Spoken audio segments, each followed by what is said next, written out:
I'm going to talk about compound interest. There are actually two kinds that I'm going to deal with. One is where you have it on a daily, monthly, semi-annual, they're all different kinds like that. And then there's the compounded continuously.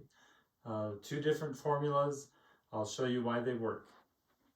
For compound interest, we have this formula right here. Our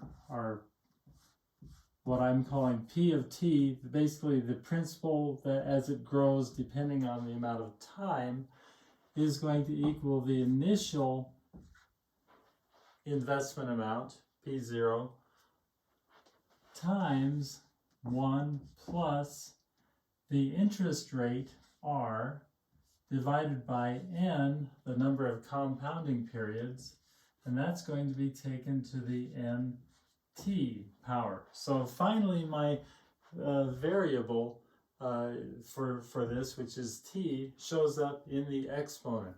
You can guess this is an exponential function. You can also guess that they're probably going to use logarithms to undo the exponent and get our answer.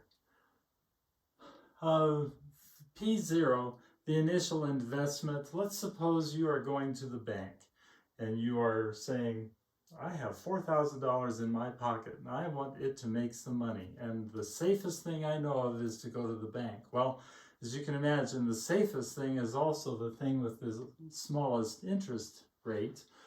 Let's say the interest rate is 2%.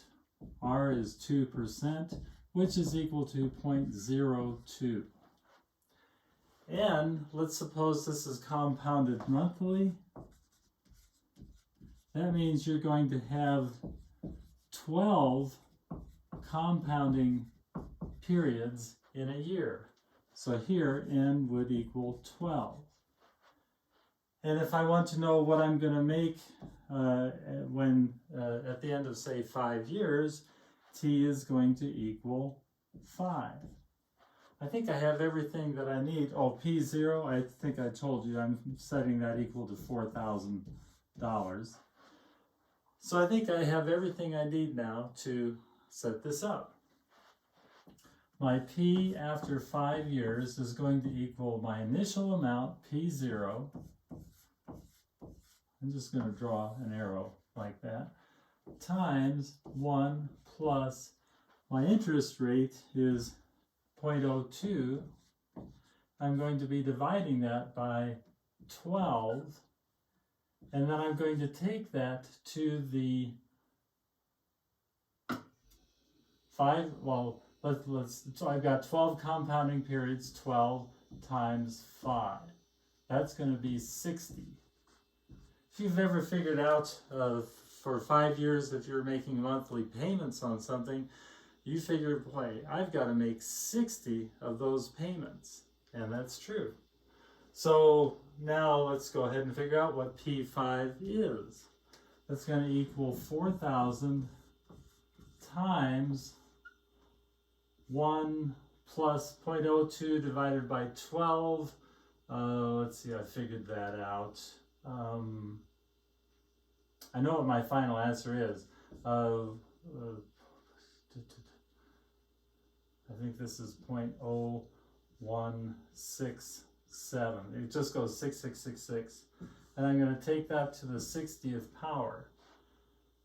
And when I do that on my calculator, I get that this whole thing is equal to 44.20 and 32 cents. You can check on the cents if you want, but I'm pretty sure this is my answer, 44.20.32.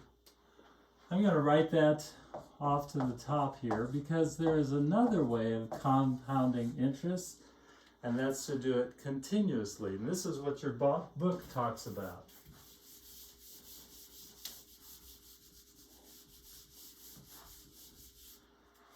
I'll leave this equation up here, but if we are compounding continuously, that means that our n, I don't talk and write well at the same time, that means that this n is going to infinity, which means that this number, my interest rate divided by that number, becomes very, very small. But at the same time that that gets very, very small, this equation, or this exponent here, gets very, very big. If you remember, this whole thing, when n gets really big and n gets really big here, this whole thing tends to be e.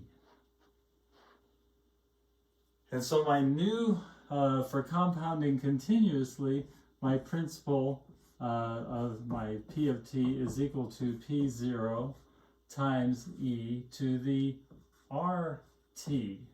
My interest rate in this is going to stay the same. That r is going to be 0.02.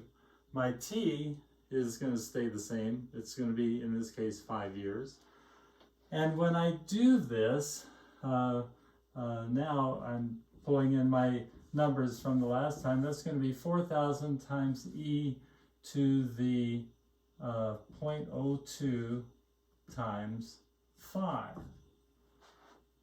Which, if you multiply that, or if you multiply or work that out, 0.02 times 0.5 or times 5 is 0.1. E to the 0.1 power times 4,000 is a little bit, e to the 0.1 power is a little bit bigger than 1. If you remember, e to the 0 is 1 exactly. E to the 0.1 is a little bit bigger. Times 4,000, I actually get 44, 20, and 63 cents. So I make a few pennies by compounding continuously rather than compounding on a monthly basis. That's, in a nutshell, the difference between compounding with definite periods of compounding and continuous period, or a continuously compounded interest.